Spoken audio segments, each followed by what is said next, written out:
ఫ్లోలో ఒక మిస్టేక్ జరుగుతుంది యాక్చువల్లీ. అవును. ఒక 30 ఇయర్స్ వరకు అంటే మేనేజ్ చేస్తారు.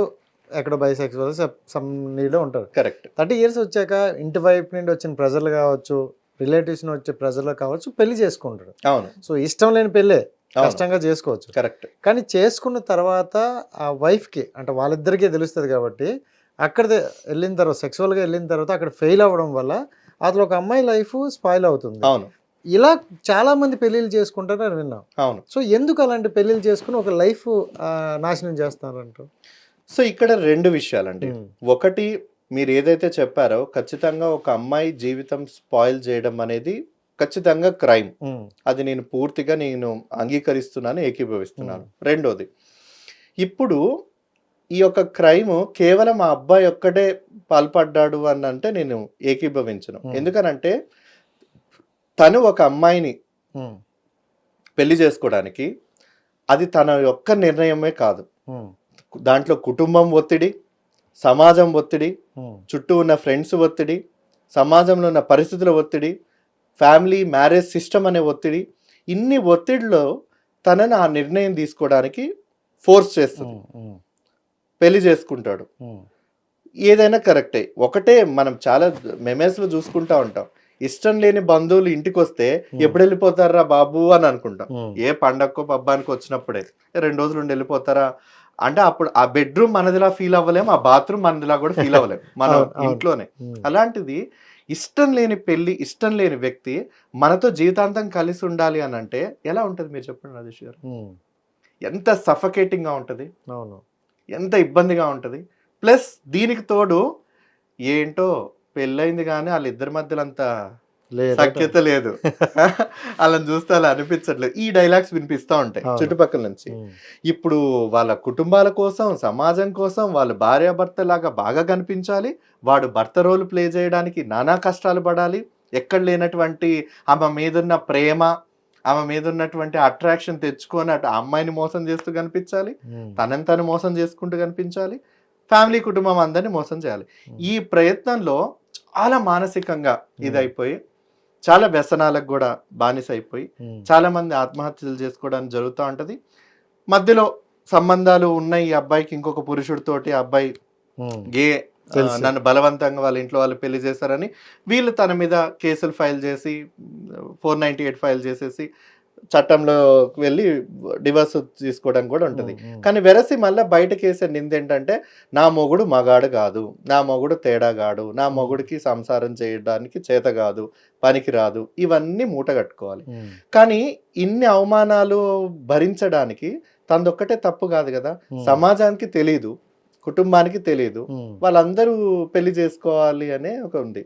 నేను ఒక 2 రోజుల క్రితం ఒక ఫెమినిస్టులు మొత్తం మహిళా సంఘాలతో ఒక పెద్ద సమావేశం జరిగితే నన్ను పిలిచారు. అక్కడ దాదాపు ఒక 90 మంది దాకా మహిళలు ఉన్నారు. నేను అన్నా, అమ్మ నన్ను ఒక కొడుకుగా మీరు అనుకోండి, అనుకొని నేను స్వలింగ సంపర్కుడిని, మగవాడిని, నాకు అబ్బాయిలు అంటే ఇష్టం, మీ ముందే చెప్తున్నాను ఉండి, కానీ ఈ విషయం మీకు చెప్పాను, మీరు ఏం చేస్తారు అన్నానంటే ఖచ్చితంగా పెళ్లి చేస్తాం. ఎందుకనంటే మాకు సమాజంలో పరువు ముఖ్యం, కుటుంబం ముఖ్యం, వారసత్వం ముఖ్యం, బలవంతంగా మేము పెళ్లి చేస్తామని చెప్పారు. మరి అమ్మాయి జీవితం నాశనం అయిపోతుంది కదా అంటే ఎందుకు నాశనం అవుతుంది? సర్దుకొని వెళ్ళిపోయింది.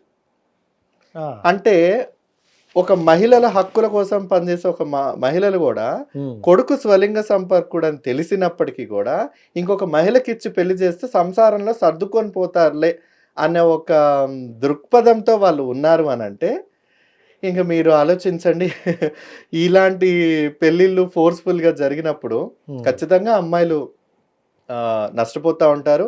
ఒక కేసు ఉదాహరణకు, ఒంగోలు నుంచి నాకు ఒక అమ్మాయి నాకు కాల్ చేసి, అన్నయ్య నీ గురించి నేను సోషల్ మీడియాలో తెలుసుకున్నాను, బట్ నేను పెళ్లి చేసుకుని ఒక 6 నెలలు అవుతుంది, భర్త నాతోటి ఉండట్లేదు, తను ఒక బ్యాంక్ ఎంప్లాయీ, ఏంటి అసలు కలిసి మనం సరదాగా ఒక బండి మీద వెళ్దాం అనుకున్న, ఒక గుడికి వెళ్దాం అనుకున్న, సినిమాకి వెళ్దామన్నా అంత ఇష్టం చూయించడు, శారీరకంగా మేము కలిసింది కూడా లేదు ఇప్పటి వరకు, నాకు ఎందుకో తన ప్రవర్తన చూస్తే నాకు ఏదో మీ కమ్యూనిటీ లాగా, మీ కమ్యూనిటీ అంటే ఏదైనా స్వలింగ సంపర్కుడు గే కమ్యూనిటీ లాగా అనిపిస్తూ ఉంది అంటే నేను అన్నానమ్మా సరే నేను మాట్లాడే ప్రయత్నం చేస్తాను తనతో అని. మాట్లాడిన తర్వాత నాకు కొంత విషయం వరకు నాకు తెలిసిన తర్వాత ఇలా చేయడం తప్పు బ్రదర్. ఎందుకనంటే తను నా భర్తే నాకు సర్వస్వం అని అనుకొని తన కుటుంబం దగ్గర నుంచి వచ్చినప్పుడు తనకు కావాల్సినటువంటి ప్రతి ధర్మాన్ని ఒక భర్తగా నెరవేర్చాల్సిన బాధ్యత ఉంటుంది. అట్ ద సేమ్ టైం తను కూడాకి ఆ హక్కులు ఉంటాయి. కానీ ఎప్పుడైతే నువ్వు నీ విషయాన్ని నువ్వు మనసులో దాచుకొని మిగతా వాళ్ళందరినీ కప్పిపుచ్చేసేసి మోసం చేయాలనుకుంటే అది చాలా తప్పు. కానీ ఈ రోజు కూడా తను నీ నుంచి నేను రోడ్డుకి ఈడ్చి బయటకు వేయాలని నేను అనుకోవట్లేదు. మధ్యవర్తిగా నన్ను ఉంచింది. తనకు ఒక మంచి జీవితాన్ని ఇవ్వు, తనకు విడాకులు ఇవ్వు, తనకు తనకు నష్టం కింద తన జీవితం కోల్పోయింది కాబట్టి ఎంతో కొంత భరణం ఇచ్చేసేది. అంటే నేను దాదాపు 17 లక్షల దాకా నేను తనకి ఆ అమ్మాయికి నేను భరణం ఇప్పించి ఆ కేసు నేను సాల్వ్ చేశాను. కానీ ఇలా ప్రతి చోట్ల ఉండదు. ఎందుకనంటే వీడు డబ్బు ఎప్పుడైనా సంపాదించుకోవచ్చు. కానీ ఒక్కసారి విడాకులు తీసుకున్న ఒక అమ్మాయి మళ్ళీ రెండోసారి పెళ్లి చేసుకోవాలంటే సమాజం అంతా తేలికగా ఉండదు. తనకి జీవితం అనేది తను కూడా జీవితాంతం కోల్పోయింది, జీవితం కోల్పోయింది. కానీ స్టిల్ తను బతకాలి. సో ఇక్కడ ఎవరు అల్లుమ్నై కింద ఇచ్చిన డబ్బులతోటి వాళ్ళు ఏది జీవితం అంతా పోయిన సంతోషాన్ని జీవితాన్ని వాళ్ళు తిరిగి తెచ్చుకోలేరు. కానీ అది తన బాధ్యత. సో ఆ బాధ్యతను గుర్తు చేసి నేను తీసుకొచ్చింది. కానీ మీ ఇంటర్వ్యూ ద్వారా నేను మళ్ళీ ఖచ్చితంగా చెప్పేది ఏంటంటే నేను అటువంటి పెళ్లిళ్ళకు జరిగినటువంటి వివాహాలకు కానీ నేను వన్ సైడ్ స్టాండ్ నేను తీసుకోను. మా వాళ్ళకి నేనైతే సపోర్ట్ చేయను. బాధ్యతను అయితే గుర్తు చేస్తాను. కానీ తప్పంతా గేట్ కమ్యూనిటీ మా వాళ్ళదే, స్వలింగ సంప్రదాయ వ్యక్తులదే, వీళ్ళదే అంటే మాత్రం నేను ఒప్పుకోను. ఎందుకంటే ఇది సమాజం, కుటుంబం, వ్యవస్థ అందరి బాధ్యత అయితే ఉంది అనేది నేను బలంగా నమ్ముతున్నాను. రైట్. అంటే ఇప్పటి వరకు బాగానే చెప్పారు, బాగుంది. మీ లైఫ్ కూడా ఓకే, అంటే కొంచెం ధైర్యంగా ఉన్నారు కాబట్టి ఏదైనా ధైర్యంగా నేను ఎదుర్కొంటాను అయితే వెళ్తున్నారు. బట్ ఇప్పుడు నాకు తెలిసింది ఏంటంటే ఇప్పుడు థాయిలాండ్ అనే ఒక ప్రభుత్వంలో అక్కడ గేలు కూడా పెళ్లి చేసుకోవచ్చు, వివాహ జీవితం కొనసాగించవచ్చు, హ్యాపీగా ఉండొచ్చు అని ఒక నిబంధనలు పెట్టారు. ఒక 100 జంటలు ఆల్రెడీ వచ్చాయి. అండ్ మన ఇండియా వరకు చూసుకుంటే అంటే దాని మీద అంటూ ఒక జడ్జిమెంట్ అనేది రాలేదు. కానీ చాలా వరకు మంది పెళ్లి చేసుకుంటారు. సో ఇద్దరు అబ్బాయిలు వెళ్ళి పెళ్లి చేసుకున్న వాళ్ళు కనిపించారు, అమ్మాయిలు పెళ్లి చేసుకున్నారు. అండ్ ఆ అబ్బాయి గే కూడా పెళ్లి చేసుకున్న వాళ్ళు అదే కనిపించారు అనమాట. సో ఏంటి దాని మీద, అంటే మీకు ఫ్యూచర్లో పెళ్లి చేసుకునే ఆలోచన ఉందా? చేసుకుంటే అబ్బాయినే చేసుకుంటారా?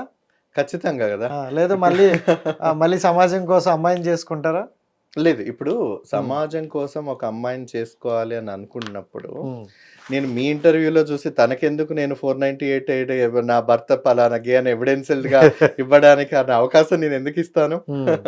ఖచ్చితంగా ఇవ్వను కదా. సో పెళ్లి చేసుకునే ఉద్దేశం అయితే లేదు.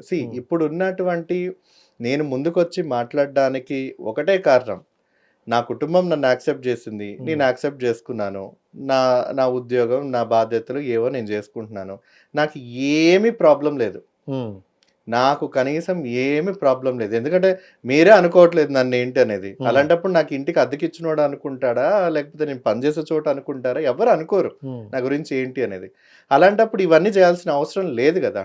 కానీ ఎవరైతే ఈ సోషల్ ఫ్యామిలీ ప్రెషర్స్ లో ఇలా మీరు అన్నారు కదా, చెప్పే ధైర్యం ఉండదు. 30 ఏళ్ళకో లేకపోతే 25 ఏళ్ళ నుంచి 30 ఏళ్ళ మధ్యలో ఫలానా అని పెళ్లి సమయం వస్తుంది, సతమతం అవుతూ ఉంటారు, మెంటల్ టెన్షన్స్ వస్తూ ఉంటాయి, హార్ట్ స్ట్రోక్స్ వస్తూ ఉంటాయి, సూసైడ్ చేసుకుంటా ఉంటారు, సబ్స్టాన్స్ అబ్యూస్కి గురవుతూ ఉంటారు, డిప్రెషన్లో ఉంటారు, ఇళ్ళల్లో వదిలేసి వెళ్ళిపోతారు. ఎందుకు వెళ్ళిపోతారో చెప్పరు.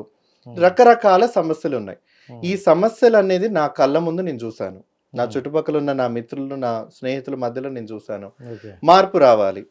సమాజంలో మార్పు రాకపోయినా పర్లేదు, కానీ నాలాంటి వ్యక్తుల్లో ఒక ధైర్యం గనక నింపినట్లయితే వాళ్ళకంటూ వాళ్ళ స్వేచ్ఛగా వాళ్ళు బ్రతికేటువంటి ఆ లైఫ్లోనే కంటిన్యూ చేస్తూ కనీసం ఇంకొక అమ్మాయిని పెళ్లి చేసుకోకుండా, వేరే వాళ్ళని ఇబ్బంది పెట్టకుండా, వాళ్ళకంటూ వాళ్ళ కుటుంబంతో వాళ్ళు సంతోషంగా బ్రతికితే చాలు. ఆ కుటుంబం కూడా వీళ్ళని అంగీకరించి వాళ్ళ కుటుంబం వరకే చాలు. ఒక్క కుటుంబం అంగీకరిస్తే చాలండి. ప్రపంచం అంతా అంగీకరించాల్సిన అవసరం లేదు. తనకు తాను అంగీకరించుకొని, తనని తాను ప్రేమించుకొని, కుటుంబంతో ప్రేమించబడితే చాలు. ఇంకా పక్కన ఇంటోళ్ళు, ఎదురింటోళ్ళు ఎవరిది అవసరమే లేదు. మీరైతే చేసుకోరా? నేనైతే చేసుకుంటే అబ్బాయినే చేసుకుంటాను ఖచ్చితంగా.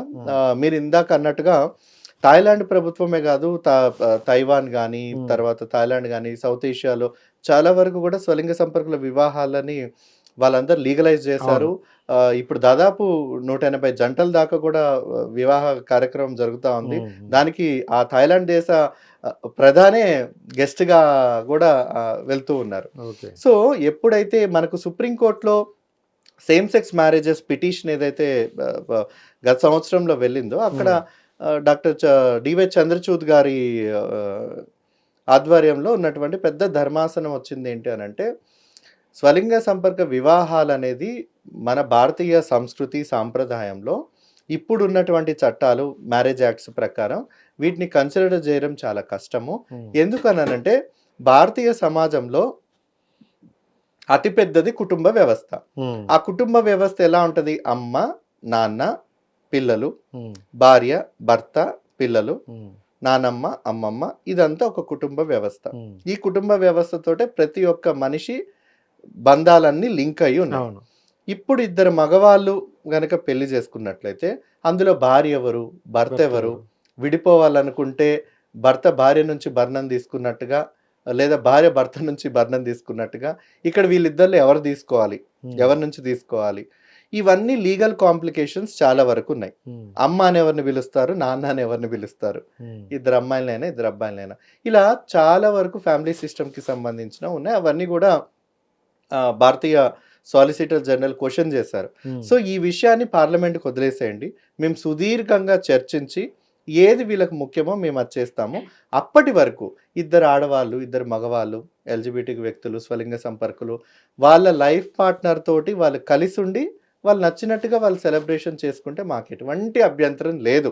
వాళ్ళు పెళ్ళిళ్ళు చేసుకుంటారా, రిసెప్షన్ చేసుకుంటారా, ఎలా లైఫ్ని లీడ్ చేస్తారు, కలిసి ఒకే ఇంట్లో ఉంటారా, ఎలాగైనా హ్యాపీగా. ఈవెన్ గవర్నమెంట్ ఆఫ్ ఇండియా ఇద్దరు ఆడవాళ్ళకి, ఇద్దరు మగవాళ్ళకి, ఈవెన్ సేమ్ సెక్స్ కపుల్స్కి కూడా జాయింట్ బ్యాంక్ అకౌంట్ తీసుకోవచ్చు, తర్వాత ఇన్సూరెన్స్లు తీసుకోవచ్చు అనేది కూడా రీసెంట్గా ఫినాన్స్ మినిస్ట్రీ నుంచి వచ్చినటువంటి ఇన్స్ట్రక్షన్స్. మేము ఇప్పుడు వీళ్ళకి పెళ్లి చట్టాన్ని తీసుకురాలేం, కానీ వీళ్ళనైతే మేము గుర్తించి వాళ్ళకైతే మేము ప్రొటెక్షన్గా అయితే ఉండగలుగుతాము. ఇంకా మేము ఏం చేయగలుగుతామో అవన్నీ కూడా చూడగలుగుతాం అనేసి గవర్నమెంట్ ఆఫ్ ఇండియా పెళ్లి అనేది ఒక్కటే లేదు. సో మిగతా అనేది ఉంది. కానీ చట్టాలు ఎంతవరకు వచ్చాయి అనేది ఇక్కడ సమస్య కాదు. లీగల్ గా యాక్సెప్టెన్స్ జరిగినప్పటికీ కూడా సోషల్ యాక్సెప్టెన్స్ అనేది చాలా ముఖ్యం. హిట్ టీవీ యాప్, ఇందులో short news, live news, entertainment shows, movies, digital magazines తో పాటు మీ జిల్లా వార్తలను కూడా ఫ్రీగా చూడొచ్చు. అంతేకాదు కేజీ నుంచి పీజీ వరకు విద్యార్థులకు స్కాలర్షిప్ కూడా అందిస్తున్నాం. ప్రతి వారం 10 మందికి లక్కీ డ్రా ద్వారా ఒక్కొక్కరికి 10,000 రూపాయలు అందిస్తున్నాం.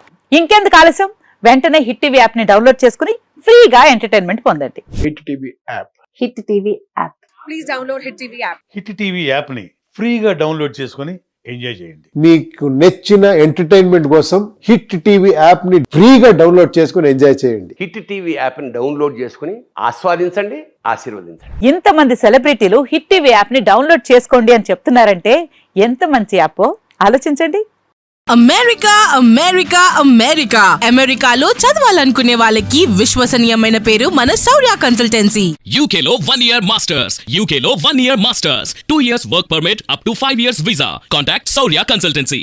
Contact 89851 89851.